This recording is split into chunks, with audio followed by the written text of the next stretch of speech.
Hi అండి, welcome to ఏషిరస్ kitchen. ఈరోజు ginger chicken అండి. ఇంట్లోనే సింపుల్గా టేస్టీగా ఎలా తయారు చేసుకోవాలో చేసి చూపిస్తాను. రెస్టారెంట్ స్టైల్లో టేస్టీగా మనం ఇంట్లోనే తయారు చేసుకోవచ్చండి. చాలా తక్కువ ఇంగ్రీడియంట్స్తో మనం ఈ కర్రీని ప్రిపేర్ చేసుకోవచ్చు. చాలా సింపుల్గా చేసుకోవచ్చండి. అది ఇప్పుడు ఎలా తయారు చేయాలో చేసి చూపిస్తాను. దీనికోసం ముందుగా ఒక 1/2 కిలో చికెన్ని తీసుకున్నానండి. ఇలా ఈ సైజులో అయితే సరిపోతాయండి. దీన్ని క్లీన్ చేసి పక్కన పెట్టేసుకోండి. సో ఇప్పుడు స్టవ్ వెలిగించి ఒక ప్యాన్ పెట్టుకొని దానిలోనికి 4 టేబుల్ స్పూన్ ఆయిల్ని యాడ్ చేసుకోండి. ఆయిల్ హీట్ ఎక్కిన తర్వాత 1 టేబుల్ స్పూన్ జీలకర్రని యాడ్ చేసుకోండి. జీలకర్ర కొంచెం వేగిన తర్వాత దానిలోనికి ఒక 3 మీడియం సైజు ఉల్లిపాయలని ముక్కలుగా కట్ చేసుకొని యాడ్ చేసుకోవాలి. వీటిని హై ఫ్లేమ్లో వేయించుకోవాలండి. ఇలా వేగిన తర్వాత ఒక 8 వెల్లుల్లి రెబ్బల్ని కచ్చపచ్చగా దంచుకొని యాడ్ చేసుకోండి. సో వెల్లుల్లిని కూడా పచ్చివాసన పోయేంత వరకు వేయించుకోవాలి.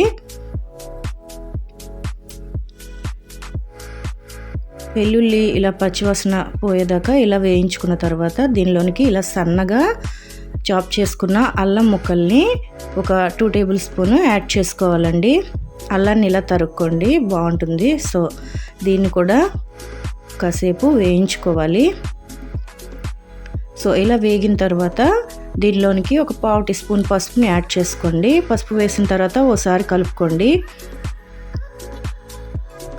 ఇలా అంతా ఒకసారి కలుపుకున్న తర్వాత క్లీన్ చేసి పెట్టుకున్న చికెన్ యాడ్ చేసుకొని ఇప్పుడు మొత్తం కూడా ఒకసారి కలుపుకోవాలండి.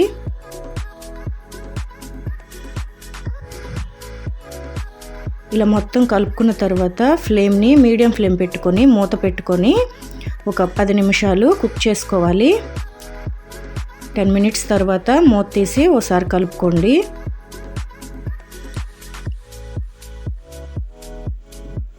ఇలా కలుపుకున్న తర్వాత జీడిపప్పు పేస్ట్ అండి, ఒక 10-15 జీడిపప్పుని తీసుకొని ఇలా పేస్ట్ చేసుకొని యాడ్ చేసుకోండి. అలాగే ఒక 2 మీడియం సైజ్ టమాటాలను కూడా తీసుకొని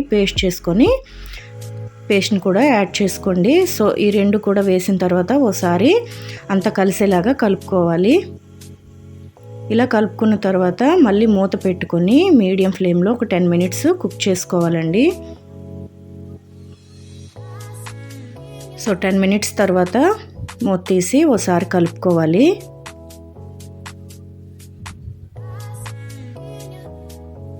ఇలా కలుపుకున్న తర్వాత దీనిలోనికి స్పైసెస్ని యాడ్ చేసుకుందాం. ఇప్పుడు కారం 1 టేబుల్ స్పూన్ వేసుకున్నానండి. మీకు ఇంకా కావాలంటే యాడ్ చేసుకోవచ్చు. అలాగే చికెన్ మసాలా 1 టేబుల్ స్పూన్, అలాగే జీలకర్ర పొడి 1/2 టేబుల్ స్పూన్, అలాగే ధనియాల పొడి 1/2 టేబుల్ స్పూన్ యాడ్ చేసుకొని మొత్తం కలిసేలా ఒకసారి కలుపుకోవాలి.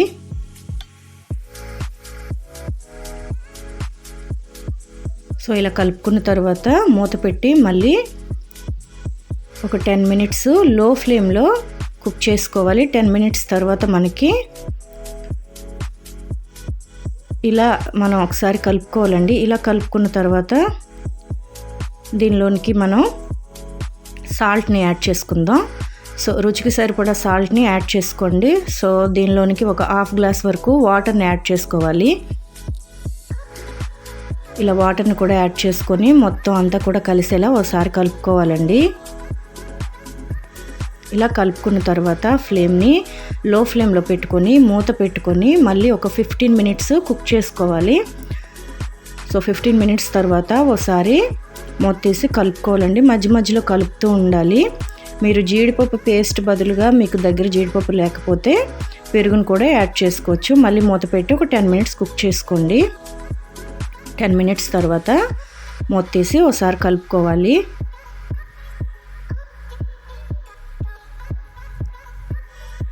ఇలా మనం కలుపుతూ మీడియం టు హై ఫ్లేమ్లో మనం దీన్ని మూత పెట్టకుండా ఇలా కుక్ చేసుకోవాలండి. చికెన్ త్వరగానే కుక్ అయిపోతుంది.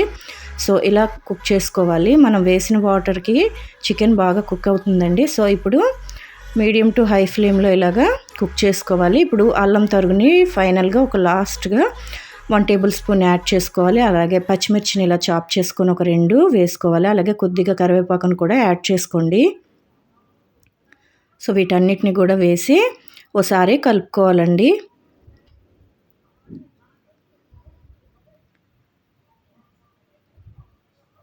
అంతే అండి, జింజర్ చికెన్ చాలా టేస్టీగా ఉంటుంది. మీరు కూడా ఇంట్లో ఇలా తయారు చేసుకొని ఒకసారి టేస్ట్ చేయండి, చాలా బాగుంటుంది. సో సింపుల్గా ఇలా తయారు చేసుకోవచ్చండి. ఎప్పుడు ఒకేలా కాకుండా ఇలా కూడా తయారు చేసుకోండి. సో మీకు ఈ వీడియో నచ్చినట్టయితే మీ ఫ్రెండ్స్ అండ్ ఫ్యామిలీకి షేర్ చేయండి. కొత్తగా ఛానల్ చూస్తున్నవారైతే ఛానల్ని సబ్స్క్రైబ్ చేయండి, లైక్ చేయండి, కామెంట్ చేయండి. Thank you for watching.